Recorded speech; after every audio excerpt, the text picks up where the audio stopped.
Assalamualaikum warahmatullahi wabarakatuh. Perkenalkan, nama saya Rina Rosdiana dari kelas 12 OTKP 1. Tugas ini dibuat untuk memenuhi salah satu tugas bahasa Indonesia materi teks novel.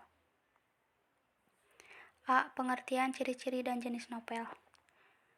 Pengertian novel. Novel adalah suatu karya sastra berbentuk prosa naratif yang panjang, di mana di dalamnya terdapat rangkaian cerita tentang kehidupan seorang tokoh dan orang-orang di sekitarnya dengan menonjolkan sifat dan watak dari setiap tokoh dalam novel. Kemudian, ciri-ciri novel itu ada 5, yaitu memiliki lebih dari satu alur dan berkembang.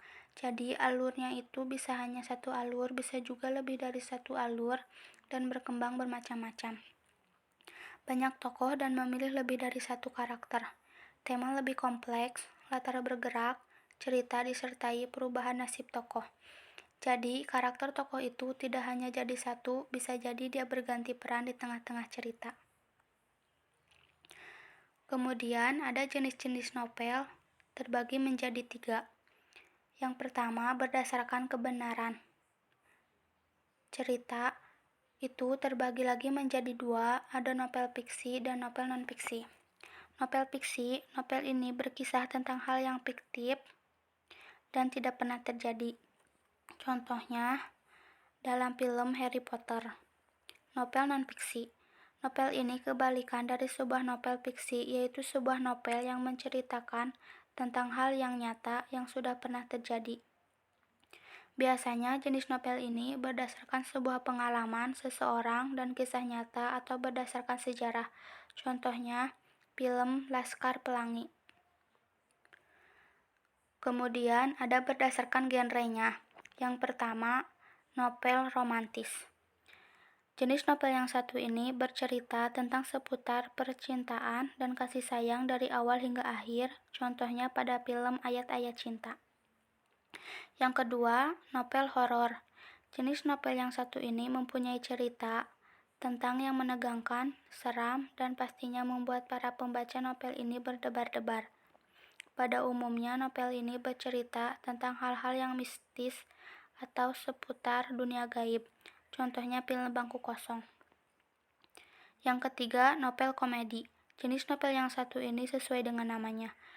Jenis novel ini mengandung sebuah unsur kelucuan atau membuat orang tertawa dan benar-benar tertidur. Contohnya, novel Kambing Jantan, 30 Hari Mencari Cinta, dan lain sebagainya. Yang keempat, novel inspiratif. Jenis novel yang satu ini yang ceritanya mampu menginspirasi banyak orang. Pada umumnya novel ini syarat akan sebuah pesan moral atau hikmah tertentu yang bisa diambil oleh si pembaca, sehingga pembaca merasa mendapatkan suatu dorongan dan motivasi untuk melakukan suatu hal yang lebih baik. Contohnya, Laskar Pelangi. Kemudian yang terakhir, berdasarkan isi dan tokoh. Yang pertama, Teen Lead. Jenis novel ini berceritakan tentang seputar permasalahan para remaja, pada umumnya tentang masalah percintaan atau persahabatan. Contohnya pada novel Dia Lopa. Yang kedua, Chick Lit. Jadi, jenis novel yang satu ini menceritakan tentang seputar kehidupan atau permasalahan yang dialami oleh seorang wanita muda pada umumnya, contohnya pada novel Miss Jutek. Yang ketiga, Songlit. Jenis novel yang satu ini ditulis berdasarkan sebuah lagu, contohnya Ruang Rindu. Yang keempat, novel dewasa. Novel jenis ini tentu saja hanya diperuntukkan hanya bagi orang dewasa, karena umumnya menceritakan tentang seputar percintaan yang mengandung sebuah unsur sensualitas orang dewasa. Contohnya pada novel Saman dan Larung. B. Pandangan pengarang terhadap kehidupan dalam novel. Seorang pengarang menciptakan novel dalam konteks tertentu. Cerita yang dilukiskan di dalamnya bersumber dari masyarakat imajiner yang dikehendaki. Menafsirkan pandangan pengarang dalam novel adalah menangkap maksud apa saja yang terkandung dalam novel. Dalam hal ini termasuk menangkap maksud tentang pesan pengarang dan menemukan nilai-nilai kehidupan yang disampaikan. Kemudian ada unsur-unsur novel dibagi menjadi dua. Yang pertama, unsur intrinsik itu terbagi lagi menjadi 6. Yang pertama, tema. Tema adalah pokok-pokok permasalahan yang terdapat di dalam sebuah cerita novel yang dibuat. Yang kedua, penokohan.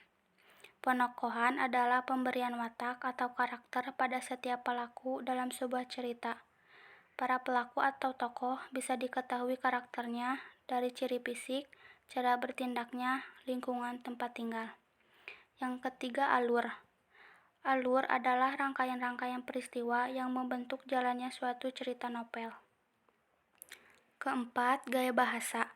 Gaya bahasa adalah alat utama pengarang untuk menggambarkan, melukiskan, serta menghidupkan cerita secara estetika.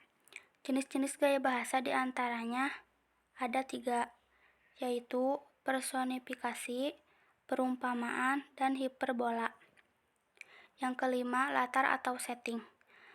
Latar atau bisa disebut juga dengan setting adalah menggambarkan terjadinya peristiwa-peristiwa dalam sebuah cerita meliputi waktu, tempat, sosial budaya, dan juga keadaan lingkungan.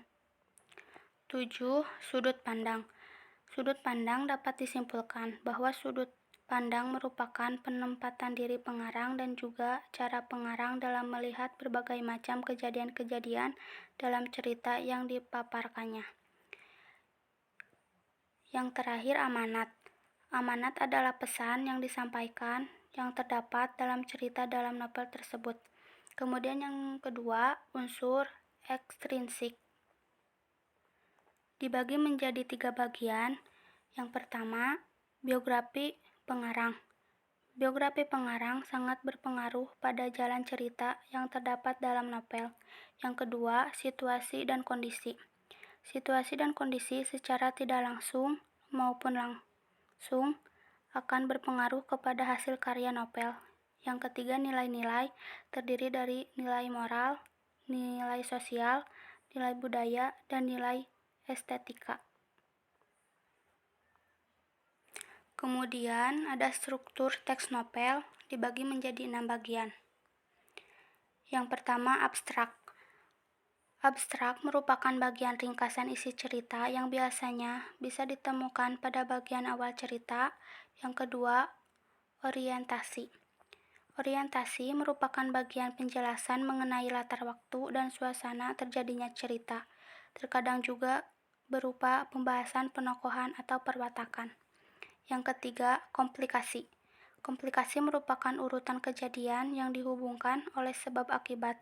Setiap peristiwa terjadi karena adanya sebab dan mengakibatkan munculnya peristiwa lain. Yang keempat, evaluasi. Evaluasi merupakan bagian saat konflik yang terjadi pada tahap komplikasi terarah menuju suatu titik tertentu. Yang kelima, resolusi. Resolusi merupakan bagian yang memunculkan solusi atau konflik yang terjadi. Yang keenam, koda. Koda merupakan bagian akhir atau penutup cerita.